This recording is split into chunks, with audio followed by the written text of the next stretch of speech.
नमस्कार मित्रांनो, कॅलिफोर्निया थर्टीफार्म्सच्या राजस्थानहून आणलेल्या नवीन प्राण्यांच्या मॅनेजमेंटबद्दलच्या अजून एका व्हिडिओमध्ये तुमचं स्वागत आहे. येस, तर आता आपण जे राजस्थानवरून प्राणी आणलेत ते बऱ्यापैकी स्थिरावले असं आपण म्हणू शकतो. आज प्राणी आणल्यापासून म्हणजे आपल्या बागेत आल्यापासून 9वा दिवस आहे. आम्ही पहिल्या दुसऱ्या दिवशी जे काही 20-22 जणांना इंजेक्शन्स करत होतो सर्दी आणि जुलाबाचे, ते आजच्या सकाळच्या सत्रात साधारणपणे आपण 1 ते 3 जणांना म्हणजे 3 जणांनाच फक्त इंजेक्शन केलंय. तर त्याच्यामुळे त्याच बेसिसवरती आपण म्हणू शकतो की प्राणी बऱ्यापैकी स्थिरावले. त्यांना इकडचं पाणी मानवलंय, चारा जो आम्ही त्यांच्यासोबत आणलेला तो आता बऱ्यापैकी संपत आला आणि आपल्याकडचा जो चारा आम्हाला त्यांना द्यायचा होता म्हणजे सध्या आम्ही गव्हाचा भुसा वगैरे वापरतोय, तर तो ते खायला त्यांनी सुरुवात केलेली आहे आणि बऱ्यापैकी लेवल झालेत असं आपण म्हणू शकतो. आता ह्याच्या पुढे राहिला प्रश्न वॅक्सिनेशनचा, कारण बऱ्याच जणांनी व्हिडिओमध्ये पण कमेंट केली आहे की ह्यांना पहिले वॅक्सिन करून घ्या. आमचं ह्याच्याबद्दलचं मत थोडंसं वेगळं आहे. तर जे आमचे मित्र आम्हाला आधीपासून फॉलो करतात त्यांना माहिती आहे की आम्ही कधीच नवीन आलेल्या प्राण्यांना वॅक्सिन करत नाही. आम्ही याच्या आधीच्या व्हिडिओमध्ये सुद्धा सांगितलं की जर वॅक्सिन करायचं असेल पीपीआरचं पर्टिक्युलरली नवीन आलेल्या प्राण्यांसाठी, तर ते त्यांच्या होमटाऊनमध्ये केलं पाहिजे. म्हणजे जिकडे तुम्ही खरेदी करताय, जिकडनं कुठून, राजस्थान, मध्य प्रदेश, गुजरात, कर्नाटक, जिकडनं कुठून तुम्ही प्राणी घेत असाल त्यांच्या होमटाऊनमध्येच त्यांना वॅक्सिन करावं लागतं किंवा केलं पाहिजे. वॅक्सिन केल्यानंतर साधारणपणे 7 ते 8 दिवस ते प्राणी तिकडेच ठेवून द्या आणि मग ते प्रवासाला काढा. आता हे प्रत्येक वेळेला शक्य होत नाही. आधीच्या वेळेला आम्ही करत होतो. आता जसं तुम्ही जो आम्ही एक व्हिडिओ टाकला राजस्थानमधल्या ओव्हरऑल पर्सिसचा, त्याच्यात तुम्हाला कळेल की आता तसं काही शक्य राहिलेलं नाहीये. सो आता जेव्हा प्राणी आम्ही आणलेत तेव्हा त्यांनी आम्ही तिकडे काही वॅक्सिन केलेलं नाहीये. प्राणी आम्ही तसेच घेऊन आलेलो आहे आणि आता सुद्धा आम्ही त्यांना लगेच वॅक्सिन करणार नाही, कारण जेव्हा आम्ही त्यांना होमटाऊनमध्ये वॅक्सिन करतो तेव्हा ते स्ट्रेस फ्री असतात, म्हणजे तणावमुक्त असतात.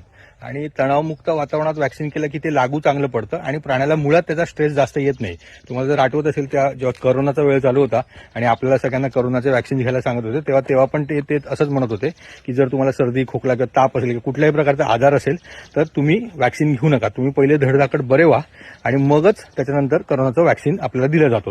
सो त्याच लॉजिकने जेव्हा आपण प्राणी एका लांबच्या ठिकाणावरून आपल्या ठिकाणी आणतोय तर ते ऑलरेडी स्ट्रेसमध्ये आहेत. स्ट्रेस कसला आहे तर जागा बदलली आहे, पाणी बदललंय, चारा बदललाय, माणसं बदलली आहेत, वेळा बदलल्या आहेत.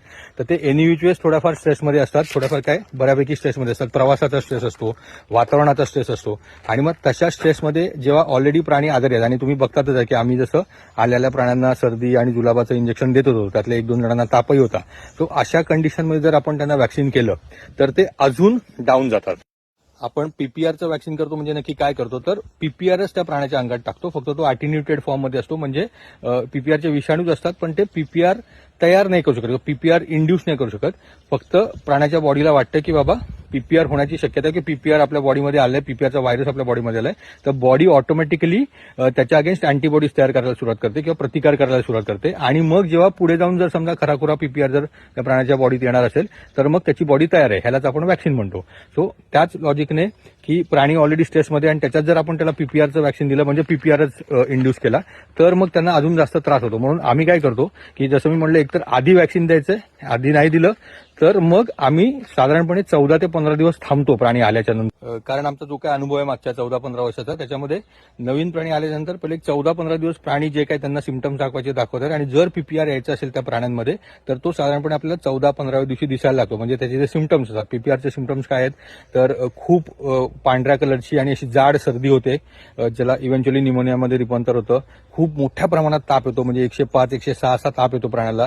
खूप जास्त डायरिया होतो प्राण्याला, म्हणजे आणि काळ्या रंगाचा डायरिया असतो, काळ्या रंगाचे जुलाब लागतात आणि त्यांच्या तोंडातनं घाण वास यायला सुरुवात होतो, कारण तोंडाच्या आतमध्ये अल्सर तयार झालेले असतात. सो जर पीपीआर व्हायचा असेल आणि जर तो झाला तर मग आपण पहिले त्याला क्युअर केलं पाहिजे, म्हणजे त्याला औषध देऊन त्या प्राण्याला त्याच्यातनं बरं केलं पाहिजे.